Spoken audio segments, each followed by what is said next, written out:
Everyone for coming out, and Father Nico asked me to introduce Father Seraphim, so it is my great honor and privilege to thank on Father Nico's behalf and on behalf of the entire parish, Father Seraphim Aldea, for joining us. Father Seraphim has come all the way from Scotland, as you'll see, and we'll explain a little bit where specifically. But Father Seraphim was tonsured a monk in 2005 at the Bukovina Monastery in Moldavia, Romania, and ordained a priest shortly thereafter. He holds a PhD from the University of Durham on the ecclesiology of St. Sophronia of Essex, and then did postdoctoral research at Oxford University. From there, he was called to found the first Orthodox monastery in Scotland in over 1,000 years. You may also, some of you know that he has a very popular podcast on Ancient Faith Radio called Through a Monk's Eyes, and the Mole Monastery has a very popular YouTube channel as well, with many very uplifting and spiritually meaningful videos. So if you aren't familiar with those, by all means, please avail yourself of them. With that, Father Seraphim, I'll turn it over to you. Thank you very much, Father.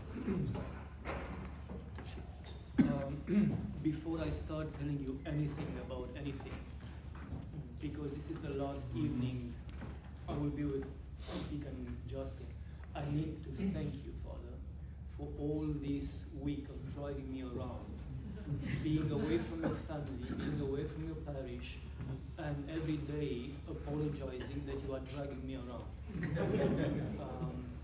I notice every single thing, and I appreciate it, and I am very grateful. I ask Christ to bless you, and whenever you are going to need someone to help you, I hope you find someone to help you the way you help me. I very much appreciate that. And your parish will kind of give us you on loan.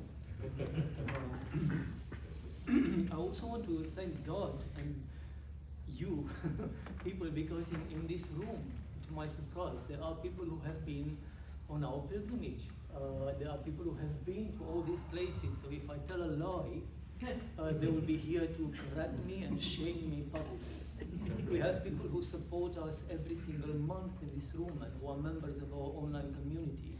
These are the people who, because they help us every month, they receive updates from us on a weekly basis, and then we meet once a month by Zoom and all sorts of modern miracles. It's amazing in such a small group to actually have so much support. And thank you also for those of you who have driven quite a long way to be here tonight. I will try to make this as brief and painless as possible. If you can't hear me, I can't do anything about it. Except ask you to come closer. My voice is this. I don't have a different voice. This is the way I speak to everyone in church or outside church. So what we'll do is we'll go through a series of photographs, which are always the same, and then I'll tell you a few words about them, depending on what God inspires me to say tonight. You will notice that from the very beginning, the screen is split in half, and that pretty much mirrors my life. That half is the monastery of St. Nicholas in Romania. You may have heard me in the past, and Father has now mentioned Moldavia as well. That's because Moldavia as a region is split in two smaller regions. You have the Republic of Moldavia, and then you have Moldavia, which is still part of Romania as a country. Moldavia or Moldova, they are the same thing. Moldavia is just the anglicized version of Moldova. My monastery, where I became a monastic and where I was ordained a priest and where I thought and prayed that I would spend my entire life, is one of the painted monasteries of Moldavia. And by painted, I mean painted both inside and outside. These are monastery churches built in the 1400s and then painted in the 1500s, when, because of the Ottoman Empire, the country was going through horrible times, and a certain king who met a certain bishop, and they were thinking alike, they decided to paint all these churches on the outside to give people a bit of hope and joy in a very difficult time otherwise. And that church is the church of my monastery. From there, God has taken me here in this tiny, humble church by the coast of the Atlantic. This is called Kilninian. And that name is actually made up of two words, Kil, with just one L, and Ninian. Ninian is the name of the saint to whom the church is dedicated. And Kil is the old word that gave the words Kirk in German and church in English. It means the church of. And if you ever travel to see us, or if you ever travel towards anywhere in Scotland or Ireland or Wales, you will see a lot of places called Kilbrande or Kilbride or any other name of any other saint. It simply means the church of. Forgive me for all of this, but I think it's useful information for your future. Moving forward, I include these maps simply because, oh, there's a light coming out of this. Simply because I want you to know where we are. So Romania as a country is over here by the Black Sea, and the United Kingdom is on this side, the opposite side of the European continent. And you have a better, more detailed map here because I want you to distinguish between England and Wales, Northern Ireland and Scotland, the four countries that make up the United Kingdom. When you say United Kingdom of Great Britain and Northern Ireland, you actually mean the United Kingdom of, this is Great Britain, the big island, that's why it's called Great, the Great Britain, and Northern Ireland. And within that kingdom, there are hundreds of little islands and these four different countries. Our monastery is located in Scotland. Well, I should say our monasteries by now are located in Scotland to the northwest in these islands here. They are called the Hebrides, and there are over 200 of them, but only a few of them are actually inhabited. I think this is also a good map for me to point something else to you, and I will move here for that. Christianity, and this is very generic, but this is what we do tonight, just general lines. Christianity got into the United Kingdom via two different paths. You have a type of Christianity coming from Italy nowadays, Rome, going into the south of England, and then moving upwards. And then you have a different flavor of Christianity coming from the north of, where is it? Here. The north of Africa, getting outside the Mediterranean Sea, and then into the south of Ireland. And this is the type of Christianity that was, and still is, very close to us, to our hearts, because this is Orthodoxy. Of course, in the first millennium, there was no separation, no division between the Western Christians and the Eastern Christians. But this is the only part of the world where you find Christians that were under the Pope of Rome, the Bishop of Rome, while their spirituality was completely, entirely coming from Africa, from Egypt. So you basically have Orthodox under the Bishop of Rome in the first millennium. When they met, incidentally, so the Latin ones were coming north from the south of England, and the other ones from Ireland entered Scotland, and then they were traveling south. They met in this region, which is called Northumbria. Many great saints come from there, St. Cuthbert in particular. When they met there, they actually struggled to recognize each other. They couldn't celebrate, they couldn't concelebrate. So they had to have an actual synod to discuss their differences.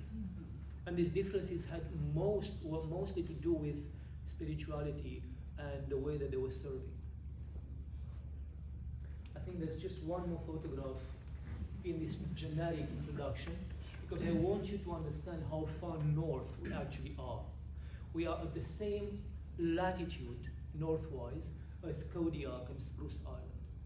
It's difficult for people to understand that, because unlike Kodiak or Spruce Island, the United Kingdom gets millions of visitors every single year, so it looks a bit more manageable. But if you come to the north of Scotland and then you travel west to the islands, it gets a bit different than London.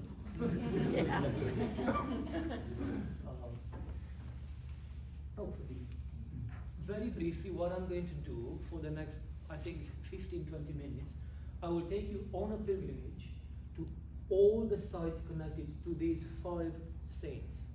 Saint Ninian, whom I've placed separately because he is the only proper Scot amongst them. He actually was born and lived in nowadays Scotland. And then the 4 Irish saints who traveled north. There were a lot more than the 4 of them.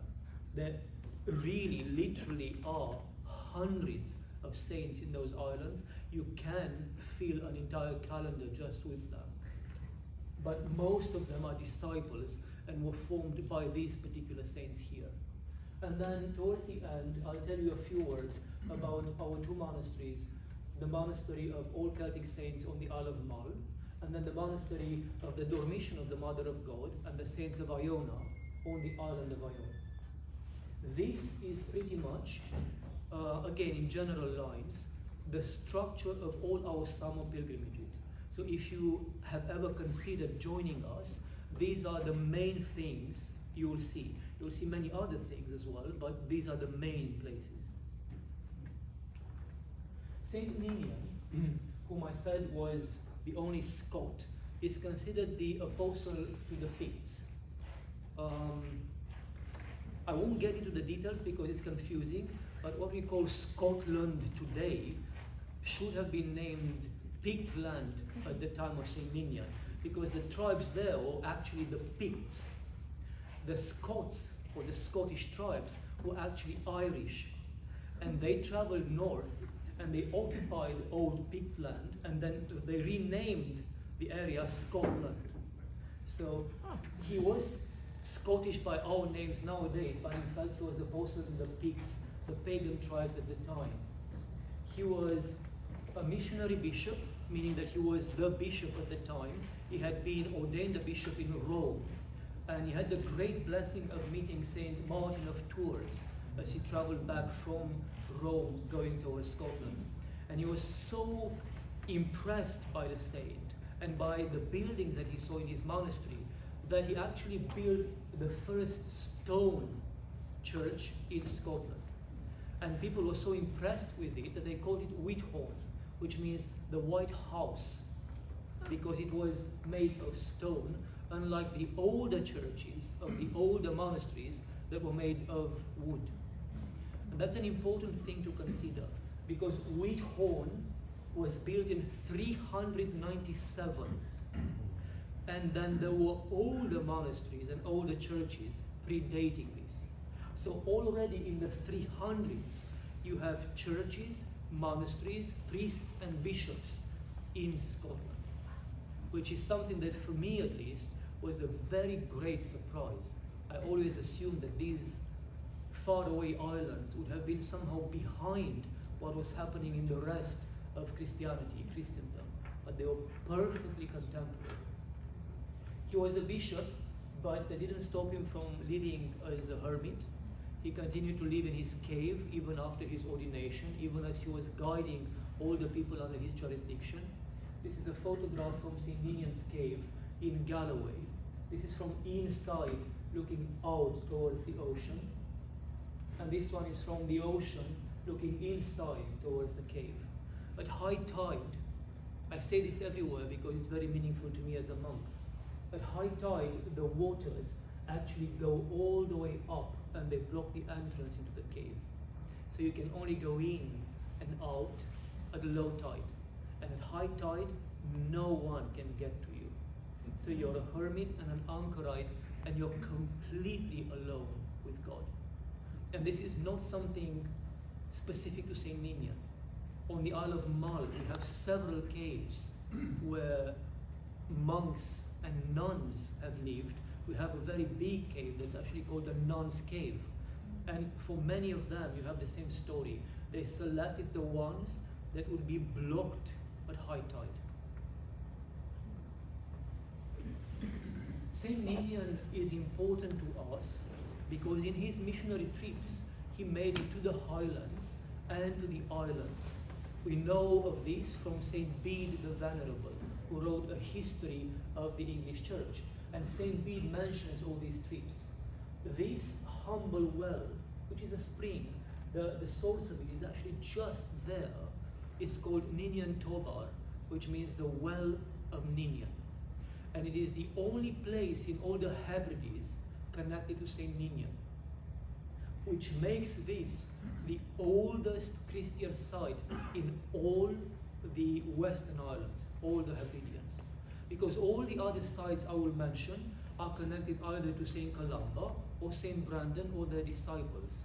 And those saints came there about 150, 160 years after Saint Ninian. We have the great blessing of having the well just behind our church, which is this.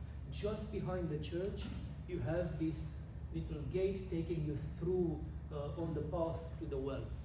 And it's for the presence of the well that Kilninian, the church itself, was built. It was built in the 500s by one of the monks from Iona, simply to honor the presence of Saint Ninian in the area.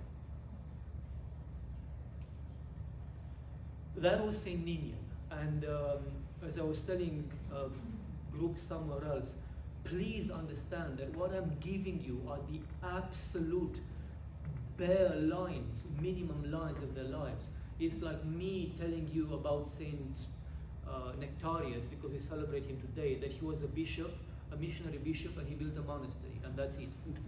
There is so much more about each one of them. My hope is that somehow this will spark an interest in you, and then you can go and try to find out more about them or any other saints from this tradition. So we'll move now on to the Irish saints, in Brandon, St. Oran, Columba, and Kenneth. This is the order, the chronological order in which they made it to the islands. This, I will have to go there, I think. This is a view of Elan an Niamh, is the Gaelic name. It actually means the rock of the saint, and is part of a larger archipelago called the Gavelox. It's where Saint Brandon the Navigator landed in 547 and built a monastery. It's very narrow. There are no trees because of the winds, and the only structures on the island, forgive me, are the old ruins from the 500s left behind by the Celtic monks. This here is the chapel, this here is a beehive, and these are the original beehives dated to the 500s, the time when Saint Brandon was actually present on the island. And you can pinpoint the fact that this is where he lived. You can see there's a door between the two of them, because only the abbot of a monastery in that time had two beehives for their use. One was intended for their private use, for their prayer, and the other one was intended to receive guests and to hear confessions and to give guidance. And you can see, as I told you, there's a little door linking the two of them. Now, when I say beehive, I had the surprise of people actually thinking I am talking about beehives. Yeah. It's just a name. They are not actual beehives. People have actually expected to see beehives. I took them there, and we have to take a motorboat, and you drive, you sail for about, I think, 40, 50 minutes. And then you get there, and they say, yeah, but where are the beehives? We are celebrating divine liturgy in them. So it's just this, if you imagine a sphere or a ball, half of that sphere is what they built as their cells, because it was the best structure to withstand the winds. If you would have something straight, then the wind will take it down. But when it's around it, the wind will hit it and then will be directed over it. And that's why they survived for so long. In fact, these are listed as the oldest standing buildings in the entire United Kingdom. So this includes everything: England, Wales, Northern Ireland, and Scotland. These beehives on St. Brendan's Island are the oldest still standing building in the UK. When we went there for the first time, the sailors who were born and raised there had no idea why we want to get there. They didn't know anything was on the island. The island was never inhabited by anyone except the monks. Forgive me. So that is again a photograph of the beehive. You can see that the roof collapsed, but the rest of the structure is still standing. And this is a bit more in detail. That is the chapel of the monastery, which has survived to this time. And these ruins that you see here, that are in much worse shape than the chapel, are actually about 400, 500 years more recent. They were built by Catholic monks who moved on the island after the Celts had to leave the island because of the Viking attacks. You have this common history everywhere, the so-called Orthodox millennium or the Celtic millennium, where you have the Celtic saints living there and building all these wonderful monasteries. And then towards the 800s, 900s, they begin to abandon their monasteries and to leave the islands and to go back to Ireland, because many of them, we are talking hundreds of them, had already been killed by the Viking attacks. And then there's nothing, pretty much, between the 800s, 900s, and the 1300s, in other places 1400s. That's a long time, in some cases half a millennium of abandonment. And then Benedictine monks moved in and they tried to rebuild these places, these monasteries.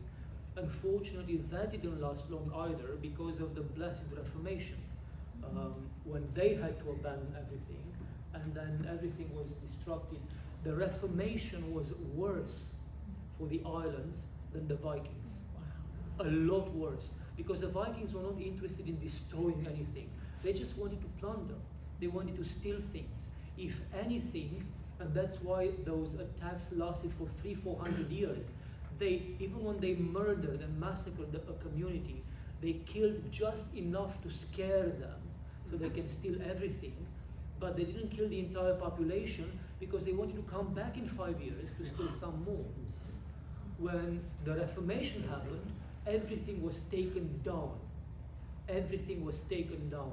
And the worst place to see that is on Iona, where all those beautiful crosses were taken down simply because they were covered with icons. This is something you only realize when you stand before them and you still see the icons of the Mother of God or the saints from the New Testament, the Old Testament, sculpted onto the rock. And then if you read about it, you learn also that those sculpted icons were also painted. You can still find traces of the original pigment in some of them. Anyway, so that's a view from on top of this hill of the monastery as it used to be. And on top of this hill where this cross is, this marks the place of burial for St. Columba's mother. St. Columba lived on a different island, on Iona. We'll talk about him briefly and very soon. But because Iona was run like the Holy Mountain nowadays, only monks, male monastics were allowed to live there. When his mom died, he did not allow for her to be buried on Iona. So she was buried on St. Brendan's Island. We use that space. It's a very special place for us in order to celebrate the divine liturgy.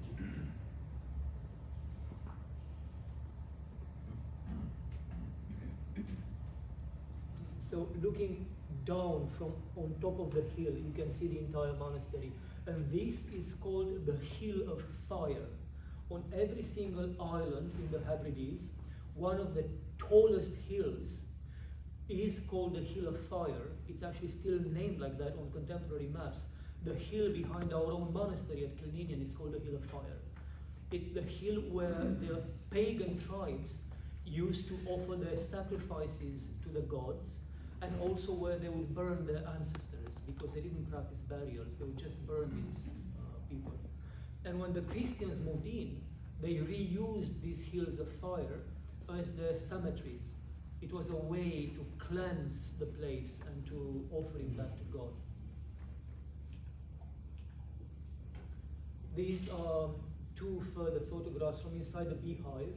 We try to celebrate divine liturgy there as well. In fact, every opportunity we have, we celebrate everywhere. And everything is very, very simple. I remember in this case, our altar table were in fact our backpacks put together, and then we put a piece of wood on top of them, and that was the altar table. We had occasions where we have to name people to protect the gifts against seagulls, for instance.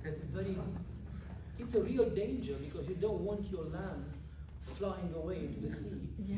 We have to have umbrellas with us even if it's perfect sky, because it has happened not once that you give the blessing and it's perfect weather and in 10 minutes it's pouring. So you need all these umbrellas, and what we do, if that happens, it's actually quite beautiful. What we do is we try to recreate the beehive with umbrellas. So I end up being here celebrating with all our pilgrims around me, protecting the gift and myself. I no longer move, I just finish the divine liturgy there. You don't even have to scream it out, you just whisper it because everybody is so close to you. And then you give communion, and that's it. And those are some of the most beautiful divine liturgies I've had in my life. Yeah. It's one of those blessings I'll keep with me until the day I go. That was St. Brandon the Navigator. Again, it's 1% of what this saint has done. We are moving towards Iona. Father, can you, forgive me. Iona is the most important place when you talk about Celtic Christianity. It's been described, rightfully so, as the heart of that church. But I wanted to include this little film because I want you to understand how small it actually is in terms of size.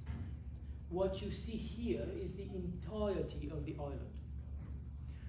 Saint Columba and his 12 companions came from the south, from Ireland, which is here somewhere, if you imagine this on a map. And they actually landed just here. This is known as Saint Columba's Bay. And we go on pilgrimage, if the weather allows, with all our groups, so we can see the place where the monastics landed. And then from the opposite direction, from the north, landing there is from where the Vikings came. And all the martyrdom places are there. The Martyrs' Bay is over there. The White Strand of the monks, where close to 70 of them were massacred in one single attack, is there. So it's like you've got this blessing coming from the south and darkness coming from the north, meeting on this tiny little island. Saint Columba came about 20 years, about 17 years after Saint Brandon to the islands. The reason why he is associated with the islands rather than Saint Brandon is that Saint Brandon never settled. He would build a monastery, like he would sail to that table, build a monastery on that island, then he would set sail to the next one, build another monastery, and so on and so forth. He's done that his entire life. He's probably founded more monasteries than all these other saints put together. But because he didn't want to belong to any group, to any part of this world, he never left an actual personal mark on any place. Saint Columba, by comparison, came to Iona and lived on Iona. Of course, he traveled, like, you know, all abbots travel, but he was permanently resident on Iona until the day he died. Incidentally, one of my favorite stories of Saint Columba is that all his life he craved to be alone with his monks on his island, and he didn't get that for one single day of his life. And then on the day he died, there was this horrendous storm that lasted for 3 days. So all the way from his death onto his burial, God gave him his wishes. I love that story. It's like olive oil poured on my heart. It's just so beautiful that at least his death happened in the intimacy of his community. In fact, he actually died just before the altar table. He asked to be carried at the altar table, and as he was praying at the altar table, he died. This is the reconstruction of the Catholic monastery, which was built over the foundation of the old Celtic monastery. This, by comparison, the cross, St. Martin's cross, actually is the original. So that the cross dates back to the first millennium. If you don't mind, Father, just briefly, I've included this again just because I wanted to very briefly explain to you that St. Columba purposely chose to sail as far north from his beloved country, from Ireland, so as not to be able to see it anymore, as an act of repentance and also as an act of completely leaving the world behind. And there is this trail of all the places that he stopped traveling north, and he didn't settle in any of them because he could still see Ireland in the distance. But when he got to Iona, this is his bay, St. Columba's Bay, he climbed on top of this hill, which is called the Hill of the Turning Back to Ireland. And it was for the first time that he couldn't see home anymore. And that's why he settled there, and he named this his new home, the one given to him not by his parents, but by God. That's a very monastic attitude to life. This is again a view of the abbey as it is today. And these are two photographs from the museum on Iona. I've included these two objects, although I could have included 20 others. Those are 3 other crosses that were salvaged mostly from the waters around Iona. When they were taken down, they were either taken to pieces and used to build roads or something, or they were thrown in the waters. By the grace of God, those that got thrown in the waters got saved because they could find them again, and they reassembled them, and they are now in the museum. The central one with that, it's actually, I wear a replica of it. It's called St. John's Cross, and it is the oldest, forgive me, documented Celtic cross in existence. It could very well be the model, the example that generated this entire tradition. And here you have photographs from the Book of Kells. Those of you who have not heard of the Book of Kells, this is by far the most beautiful and important illuminated manuscript from that time. There's nothing in Western European culture of that time that could compare to the Book of Kells. And it is amazing to think that this was written and painted on an island where they had no electricity, obviously. In the 700s or 800s, there was damp and wet and cold and a lot of darkness, trust me. There's a lot of darkness there. How they could get this done to the detail that it is done, it is a miracle in and of itself. When it became obvious that the Vikings are going to kill all of them, they took the Book of Kells and the other manuscripts they had. They took the holy relics of St. Columba, St. Oran, St. Adamnan, the holy martyrs of Iona, and they took all of them back to Ireland. Some of them we still know where they are by the grace of God. We still know where St. Columba's relics are. Others were lost again because of the Reformation. We also know from oral traditions, which for us as Orthodox are equally important as written ones, that before they left, they buried big parts of all these relics on Iona, on the island, because they were hoping that they would be able to come back one day. That didn't happen. So we still don't know where they are, but I trust that God will show us in due time. And until then, when you walk on that island, I encourage all our pilgrims to keep that in mind. At any given moment, you can walk on the reliquary where St. Columba's relics are being kept. And that changes the way you interact with the island. Before we move on to St. Kenneth, I squeeze in 2 photographs of St. Oran because he is by far the closest to my heart. St. Oran is the one who welcomed me to the islands. Out of all these saints, for some reason, he embraced me before I even knew who he was. I remember going to Iona the first time, and I had this great hope that something extraordinary would happen. If you've ever been to a holy place, you have these unreasonable expectations that somehow the Spirit will descend upon you and you're going to levitate in prayer. And I got there, and all I could see were lots of tourists, lots of pilgrims. The abbey had no spiritual warmth to it, and St. Columba seemed to be anywhere but there. So I was so disappointed. And I was coming back from the abbey, and I saw the old cemetery, and in the cemetery, this little chapel. I had no idea what that was. And I went in, and you can read here, when you're there, that it's called St. Oran's Chapel.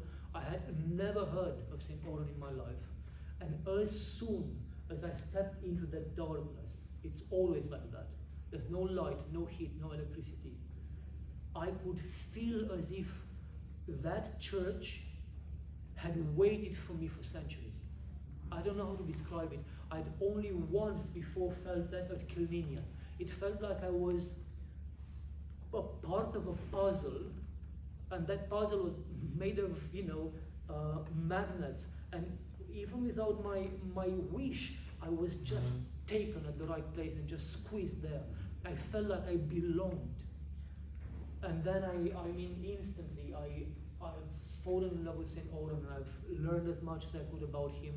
He's always depicted before the chapel. It's this chapel here, praying over his tomb, because his life story is that he offered himself to be buried alive so that the first altar could be built on Iona.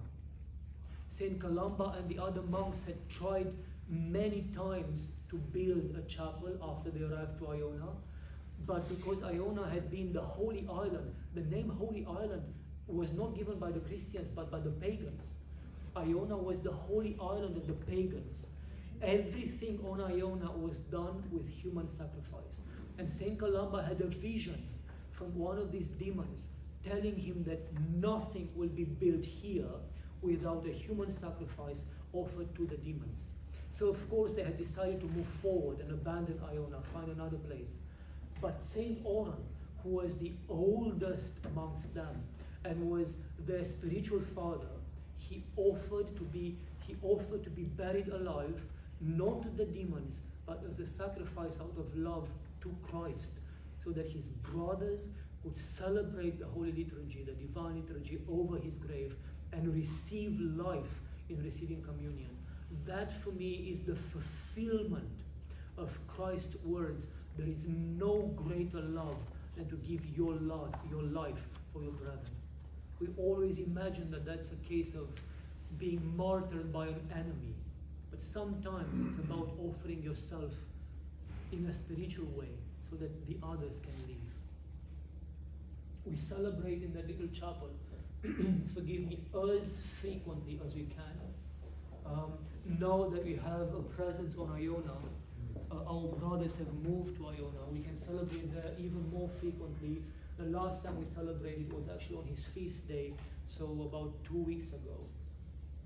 Father, parishioners may recognize that icon of St. Patrick is the one or at least the same kind. Oh, this one? Yes. Every year at the Feast of St. Patrick, we have that in our Glory to God. Glory to God. Yeah. We made only a few of those. Only a few of those. St. Patrick traveled.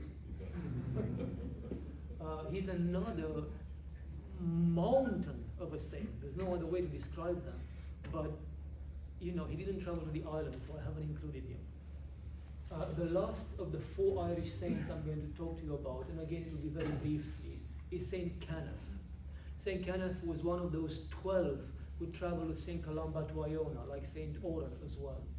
But a few years after settling on Iona, he felt that the life there was getting a bit too noisy for him. So he got a blessing from St. Columba to withdraw and live as a hermit in a cave on this tiny little island. This photograph, I wanted to include it to show you kind of the geography of the place. So this is Inch Kenneth, the island where St. Kenneth lived. These are the coasts of Mull, and there are caves onto this coast where monastics lived in the first millennium. That's our boat. I mean, not ours, but the boat we used during our pilgrimages. Over there in the distance are the hills where Kilninian, our monastery, is located. So where Saint Ninian was present to do missionary work.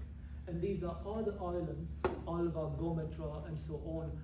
On every single one of them, there are ruins or caves where monks or nuns have lived in the first millennium. It's like a lake, a monastic lake where they live together. These are again two photographs from inside the cave of St. Kenneth. This is going up towards the cave, and this is looking out from the cave. He selected this particular cave. He could have chosen many others, but he selected this one despite the fact that all the weather comes from the ocean and hits inside the cave. Because looking out, he could actually see Iona in the distance. So he could see his home monastery and pray in the same direction as his community. This belonging to a community while still living as a hermit is essential. If you ever hear of a hermit that belongs to no community, that thinks that he or she are alone on this planet, move forward. Move forward. Father, if you don't mind. I've included another 20 seconds of video because I want you to see again, when we move you realize that that's a hill going down. I can't show you that in a photograph. These ruins here are what's left of the church of the monastery that flourished around St. Kenneth. And we are now going down onto this coast because onto that cliff there, just going up, is the cave where St. Kenneth lived. He went there, of course, to be a hermit, but as it often happens, soon afterwards, others came and refused to leave, so then it became a monastery. And he continued to live there as an abbot for a while, and then he left again to try once again to be by himself. That's the pilgrimage to the 5 saints of our islands that I wanted to show to you. Over the next few photographs, I will move quickly through just our monasteries. I keep saying our monasteries because now, by the grace of God, there are 2 of them.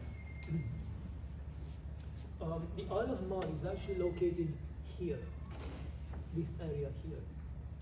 And you can see with the red marker, this is Kilninian. This is where our mothers live. This is the women's monastery on the Isle of Mull. And then at the end of the Isle of Mull, with blue, marks the place of the brothers' monastery on the Isle of Iona. In fact, let me show you that again. So if this is Mull, that is Iona over there. This tiny thing here is Inch Kenneth. This coast here and this coast here are filled with caves where monastics lived in the first millennium. And St. Brendan's Island is the most southern of these, of the Gavelos. On every single one of these islands, I could tell you lives of saints who lived there. This, thank you, Father. This is a view from the ocean moving towards Mother's Monastery. You can barely see here our church, Kilninian, in a valley, and these are the 2 cottages where our mothers live. When we got the church back in 2010, we only had the church, and I say we, it was just me at that point, but we only had the church, and the church also had no roof, because some of these trees, you can see a stump here, just by the cross. That tree and another one here were broken in a storm, and they fell over the roof, broke the roof, and then we had to work for about 2 years to replace it. This is the church as it looks today, and I've included this photograph because in the foreground you have this structure. which is obviously more recent. But the structure is built here to mark the place called the Hermit's Cell. When the first monk was sent by St. Columba here to live here because of St. Ninian's well, this is where he lived as a hermit. And then once the community was built, they built the church in its location as you see today. The current building is from 1755, but the altar site and the foundations go back to the 500s, which creates, it's our greatest blessing, but also it's our greatest problem, because it limits every single thing you want to do.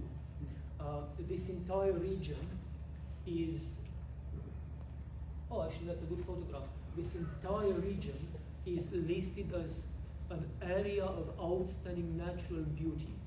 I think you call it a natural reserve? Something like that, like Yellowstone or something like that. So that comes with a lot of restrictions in the sense of what you can build. And then on top of it, Kilninian and the area, because they go back to the first millennium, they are listed buildings. They are listed as being part of the national heritage of the UK. So you have two sets of limitations meeting where we are. This ruin you see over here is actually part of a bigger complex of ruins. There are several abandoned villages in the islands, abandoned in the 1700s in the so-called years of trouble, when many of your ancestors, if you have ancestors coming from there, that's when they were forced to leave for economic reasons to the United States. These are mothers' cottages with Kilninian on the side.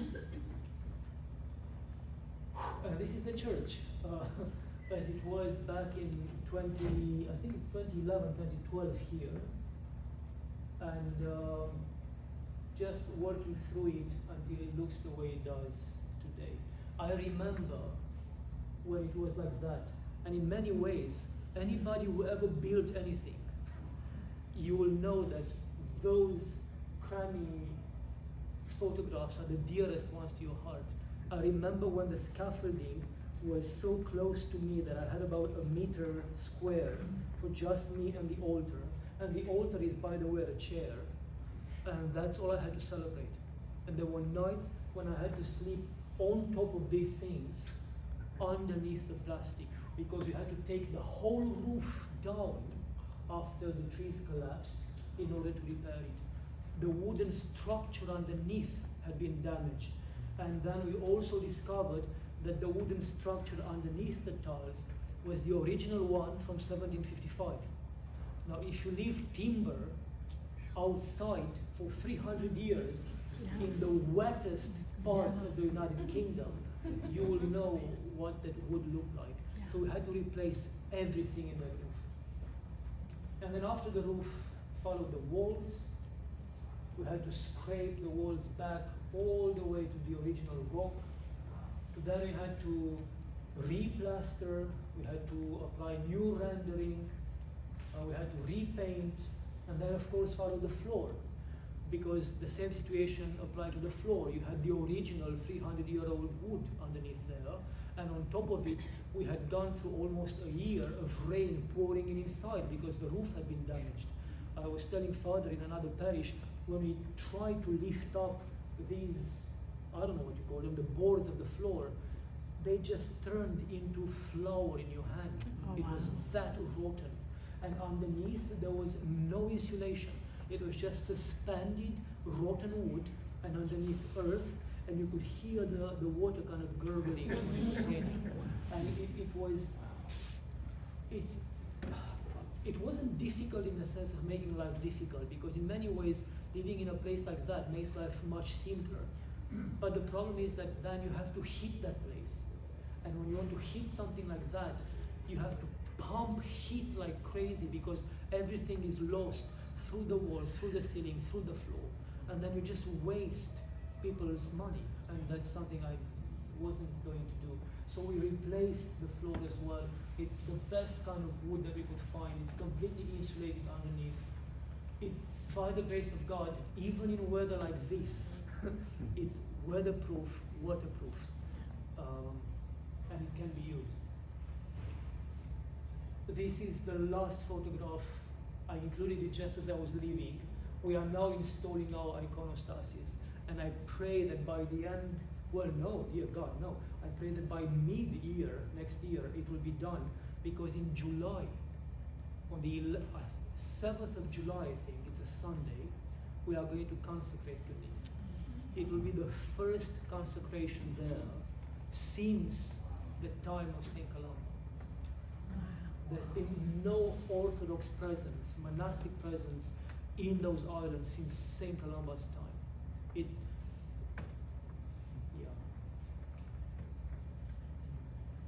We worked on the houses as well. It took 14 years to the point where we could buy them. I remember when we were given the church, and then I applied 4 times, 3 times and a half, because the 4th time I just abandoned. We applied to build somewhere, and we were rejected. And we were rejected because our neighbors living in these houses opposed everything, every single time. And then ultimately God said, you know what? I think it's time to move. And then slowly we bought them out.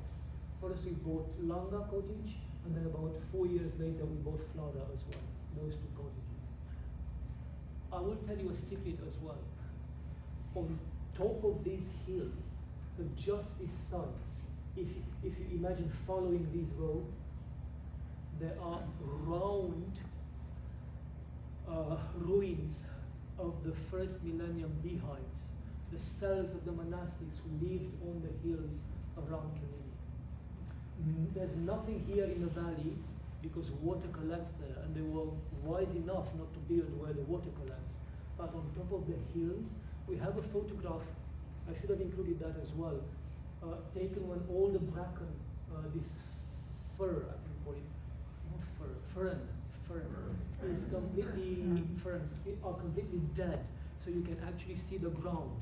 And there's a photograph taken from a helicopter, and you can see the round ruins of the beehives everywhere.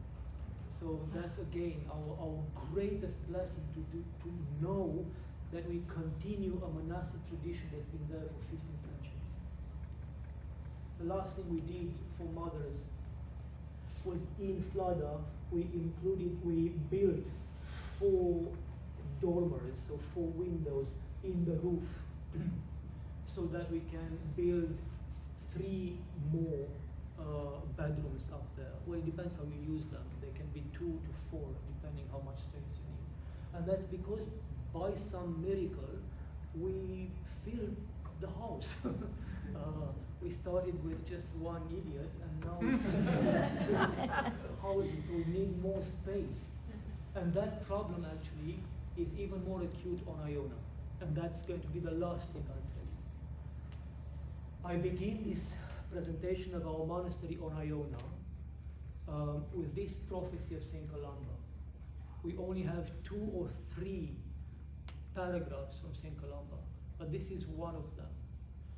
And it melts your heart to consider that this holy monk, while he was building his community and his monastery, he had already foreseen the destruction that would come with the Vikings and the Reformation and everything. And that where monks singing was once heard, there would only be cattle and sheep. But he also prophesied that before the end of the world, the monks would be back, and Iona and the Isles will be as they once were. Wow. And I included there because I want you to know that this is God's work, but I kind of position myself outside of it because the thought that God's will and the words of a saint are coming to fruition and are being materialized through you, that thought is not an easy thought to carry. It gives you courage to some degree, but it also places way too much responsibility. So I want you to see this as God's work, and I'm a tool in his hand, trying my best to serve him. Because otherwise this can crush at least someone weak like me. Last year, we had no vision of ever having anything established on Iona. It was so distant. I was hoping in my wildest dreams that maybe before the end of my life we shall manage to buy some piece of land so that the next generation might build something in the future. And part of that was the awareness that, you know, that's a saint's prophecy, and the other part was a practical thing. Since 2010 until last year, not one house had been put on the market on Iona. So that's 14 years. That's because on an island that's so small, you've seen how small Iona is, and I think there are about 100 adults living on the entire island. On an island so small, in a community so tight, it is essential to keep every house you can within your family or your friends, because you need to get along with everyone. If you don't get along with 5, there are 5 monks now there, then you don't get along with 5% of the population. That's a huge percent of the population not to deal with. And I can understand why they did it. So I never expected, you know, for something to go on the market. But this house did. And they set a deadline of 1 week for anyone interested to make an offer. And I could not go public asking for support, because the last thing I wanted was to draw attention to this opportunity and to get some sort of Protestant, you know, church from the United States competing with us, especially us. We had just purchased Flada, so the second house for mothers. So we really had no funds. I can send you the documents, so you know I'm not making this up. The week after we purchased Flada, when your bank account is with minus, not with plus, this came on the market. And we had 1 week to raise the funds, and we could not go public about it. And by the grace of God, somehow we got it. So we now have this house on Iona, which is perfectly positioned. This is where the ferry lands, so all the pilgrims, all the tourists come this way, and they all want to make it to the abbey, which is here. The only way to get there is to go via this road, so you have to pass the monastery. When, by the grace of God, we'll have the funds, I would like to put 2 icons, one of the Holy Trinity and one of the Mother of God holding Christ there. They will have to be mosaic because nothing else survives there.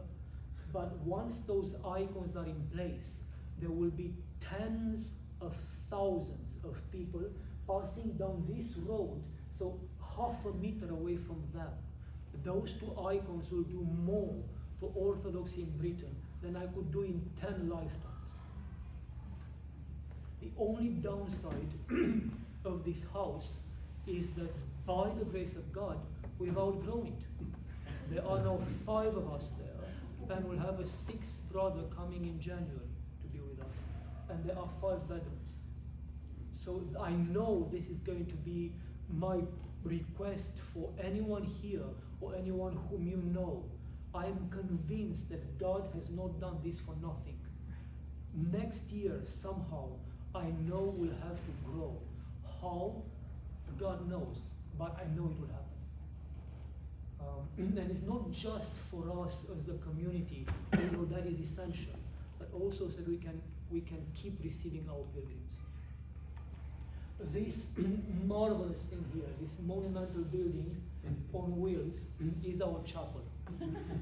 We put it up last summer because obviously as soon as we moved in, I'm a priest monk, I want to start celebrating, and we needed to celebrate somewhere. And this was the most economical, quickest, and also legally possible way to put up a chapel. It ended up looking like this. Oh, wow. And it's called a shepherd's hut in Britain. It's what the shepherds in the past would just build here and there in the fields. They have wheels, so you can put an ox and carry it around, so that when the storms come, they could take shelter inside. So it fits us. Our saints had their monasteries kind of floating, sailing on the water, we now have wheels. We are still, and it's an important point, we are still nothing but pilgrims on this world. Even if we seem to have roots, we are nothing but pilgrims. So all our services happen in there. We dedicated the monastery on Iona to all the saints of Iona, obviously, but the main feast is the Dormition of the Mother of God, simply because the feast of St. Columba's monastery was the Dormition of the Mother of God. And I wanted our monastery to continue that dedication and to offer it to the Mother of God. Yes, before I finish, I want to keep their memory alive. People like Metropolitan Callistus, well, have been, for me, extremely important. It's interesting, not so much in their lifetime. I mean, I've met His Eminence, and I've had dinner with him countless of times, and we went on pilgrimage to the islands, we went on pilgrimage to the north of Russia even together, we went to Sorovki together. I lived in Oxford for 3 years, so I knew him quite well. But he became extremely important to us after his departure. Because about a week after his death, just as our bank account was on minus, that house came on the market. All his life, he tried to establish something on Iona. I met with him on Iona. He told me back in 2014, I feel too old and too weak physically to come back. And I pray that what you will be doing will be blessed. All his life, he wanted a monastic presence there, and God didn't give that to him. And yet a week after his departure, there is a monastery on that island. And for me, if that's not a miracle, I don't know what it is. And I want to associate this monastery with him because I owe that much to him. And finally, these are the idiots as we wore last Christmas. Now we are separated by water. Mothers are on the Isle of Mull, and we are on the Isle of Iona, and you have to picture one more head here and one more head here. And this is the photograph. This is the inside Christmas and the outside Christmas. That's our website, which is also included on these brochures that you have. I'm not going to hide behind this. I am here because I need your help. We all need your help. So if you can, and if you have the heart, please help us. Or if you can't, but you know someone who can, please help us again. Or if you can't and you don't know anyone, please pray that somehow God sends our way people who can. I'll tell you one thing, our greatest founders, and again this is not a metaphor, our greatest founders, I have never met them. I only know them by hand, and I pray for their families every day of my life. But I have never seen face to face with them. And that's being a true founder. Because you are helping Christ out of love for him, not because you want to be a presence or an influence or to direct somehow what you are supporting. You are helping Christ, and then you let them take wings and do what they can do. Thank you, Father. Thank you, Deacon. And thank you, all of you. God bless you.